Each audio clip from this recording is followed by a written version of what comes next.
arrive dans les années 90 à aujourd'hui un autre choix, une autre exigence politique, qui est que ce n'est pas le client qui est au cœur du développement. Le client, c'est une finalité, mais ce n'est pas le cœur du développement, c'est la concurrence.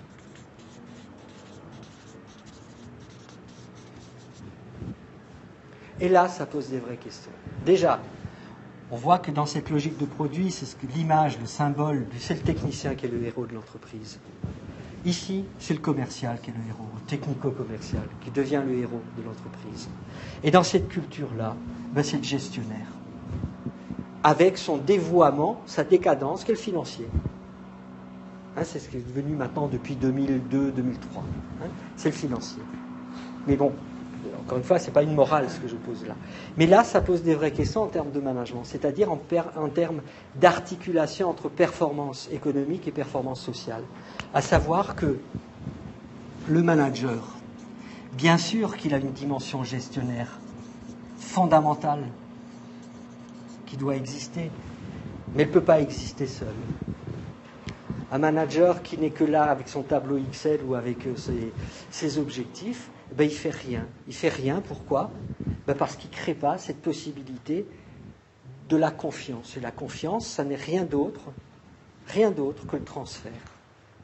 Quand j'essaie de comprendre c'est quoi la confiance en soi, la confiance en autrui, ce que je disais tout à l'heure, c'est la question, est-ce que je peux transférer quelque chose sur l'autre ? C'est-à-dire, est-ce que je peux compter sur lui ? C'est un terme qui est vraiment intéressant. C'est la question du transfert. C'est-à-dire, est-ce que je peux me risquer à faire quelque chose qui est de l'ordre de l'inconnu, de l'imprévisible, c'est-à-dire quelque chose de responsable ? Parce que la responsabilité, vous savez ce qui s'oppose à la responsabilité, ce n'est pas l'irresponsabilité du tout. C'est le conformisme. Ah bon, on a toujours fait comme ça, ça va quand même pas m'emmerder avec ton truc nouveau qui de toute façon ne marchera pas. Et puis vous trouverez toujours quelqu'un qui va vous dire, mais tu sais là, ton truc nouveau, ça fait 15 ans, on a essayé de le faire, ça a été un bide. Voilà. Donc, à côté de ça, se pose bien cette question du leader. Alors là, j'utilise un anglicisme, j'aime pas trop faire ça. Mais chez les Anglais, dans cette culture-là, il y a quelque chose d'intéressant, cette étymologie, c'est que le leader, s'il fallait le traduire en français, il faudrait dire celui qui fait figure d'autorité. Parce que le leader ou le leadership, ça nous renvoie à la question de l'autorité. Et l'autorité, il ne faut jamais oublier ça, que l'autorité, c'est la seule forme de pouvoir qui suppose la confiance. Pourquoi ? Pour une raison essentielle. Et c'est là que tout déterminisme, tout comportementalisme ne pourra jamais répondre à ça. C'est que je ne peux pas décréter que l'autorité, c'est moi. Ça, c'est de l'autoritarisme. Par contre, l'autorité, c'est ce que l'autre va me reconnaître. Donc, toute la question du management, moi, je la vois là. Et la question des risques psychosociaux, elle est exactement là. Qu'est-ce qui fait qu'à un moment donné, en mon chef, là, comme ça, peut faire figure d'autorité, ou pour le dire plus simplement, de manière plus triviale, qu'est-ce qui va faire que je peux le croire ? Sachant que, bien sûr, on va toujours dire, de toute façon, il est comme tous les autres. Mais il y a un clivage, il y a, très schématiquement, des chefs, et puis il y a ceux qui bossent. Globalement, vous voyez, ça devient dangereux, là. Mais c'est ça qui s'articule aujourd'hui. C'est-à-dire quand on n'arrive plus à donner un sens à son travail, et qu'on se sent obligé et contraint par les objectifs, par la culture du gestionnaire, se pose la question, quel est le sens ? Qu'est-ce qu'on fait ? D'abord, les gens ont besoin de se dire. Pas de dire. Parce que si vous réunissez les gens comme ça, allez, chic, on va faire un groupe d'expression, c'est la pire des choses à faire.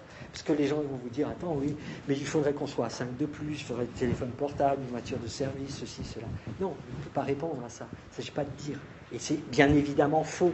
C'est pas ça qui changera les choses. Parce que 3 mois après, ils seront 5 de plus, et le bordel sera le même. C'est bien ailleurs que ça se joue. Donc c'est d'abord la question de pouvoir se dire. Parler de ses propres représentations. Et les représentations, c'est pas, encore une fois, ce qui va pas. C'est comment ça me touche, moi. C'est-à-dire la question qui s'articule d'une part en termes de qu'est-ce que je désire, qu'est-ce qui me manque. Puis l'autre question, qu'est-ce qui me fout la trouille ? C'est la question de l'angoisse. Et le management, tel que je le vois, l'appréhende, mais dans mes limites, mais je m'autorise de cette interprétation-là, c'est que le management, on veut absolument éviter la question de l'angoisse. C'est pour ça qu'on veut tout maîtriser. Et comme vous voyez certains psys, qui se disent psys, disent, mais venez chez moi, je vais vous débarrasser de vos angoisses. Mais qu'est-ce que vous allez vivre ? Comment vous allez vivre s'il n'y a plus d'angoisse ? Qu'est-ce qui va vous mettre devant l'épreuve de vous-même en disant, tiens, je prends le risque de...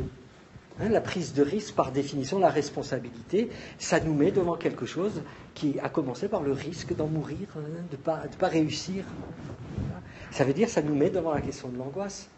Et le courage, la confiance, tout ce qu'on dit. Moi, j'aime bien un terme, un verbe qu'on n'utilise pratiquement plus, malheureusement, qui est très court, qui est peut-être le plus fort qui soit dans la langue française, celui de oser.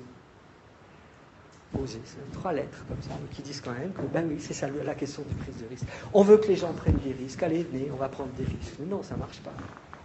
Les gens, allez, chic, on va créer maintenant un lieu, vous pourrez parler, vous exprimer.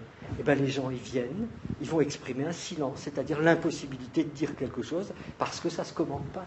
C'est comme quand je vous dis, si je dis, tiens, il faudrait que je perde du poids, oui, il faudrait, dit déjà que je ne ferai pas. Donc se dire, c'est une chose.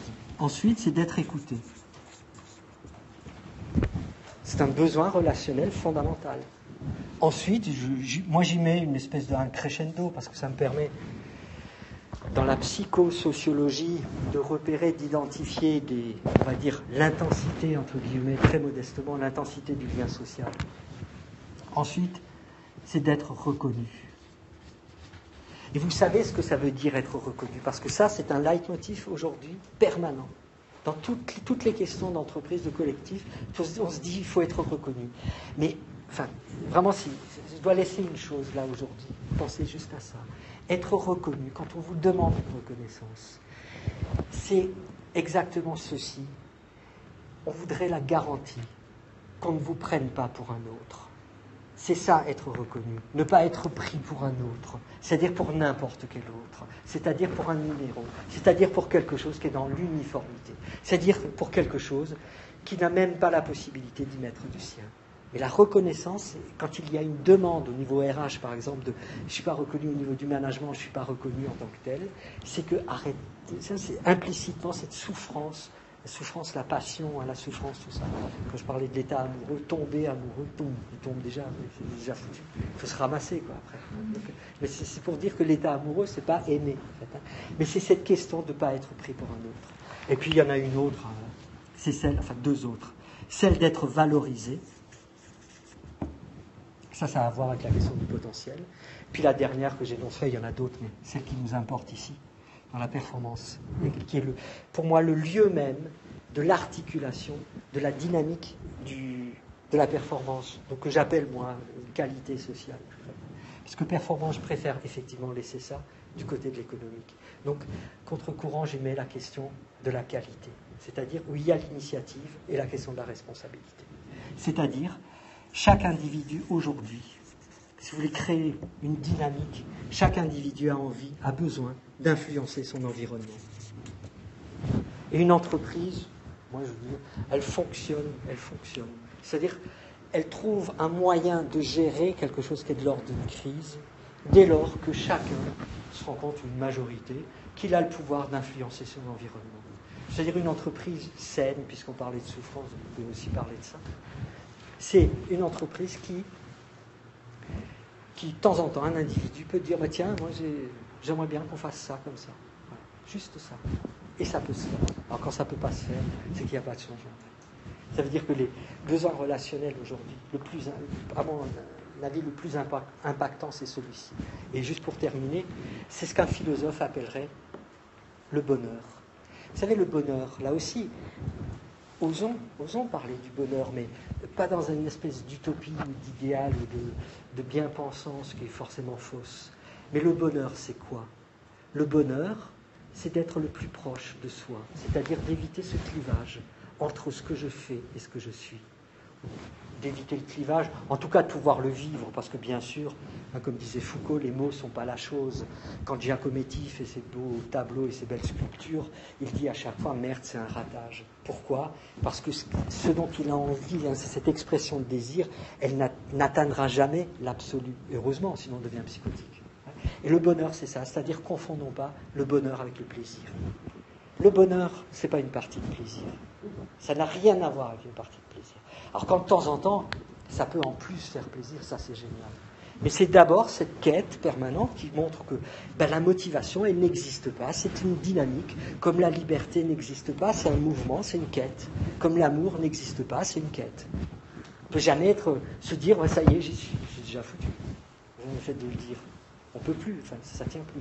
La mélancolie, quand je parlais donc des passages à l'acte, c'est quelqu'un qui à un moment donné pense qu'il a touché là quelque chose qui est de l'ordre de l'immortalité. C'est pour ça que tout acte de suicide ou d'agression par rapport à autrui, parce qu'il ne faut pas oublier, dans notre société, on en est arrivé à ça. Sur le fait que le sacrificiel ait commencé par le sacrifice de soi, dans toutes les structures, toutes les organisations, c'est que de plus en plus, ça laisse cette légitimité dans l'idée d'une révolte en disant moi je vais prendre un flingue et puis je vais tirer dans le tas. Voilà. Alors pour l'instant, c'est au niveau du fantasme. Mais ça veut dire que si on ne met pas une parole là-dessus, si on ne parle pas de tout ça, voilà ce qui peut être de l'ordre malheureusement, du pire à venir.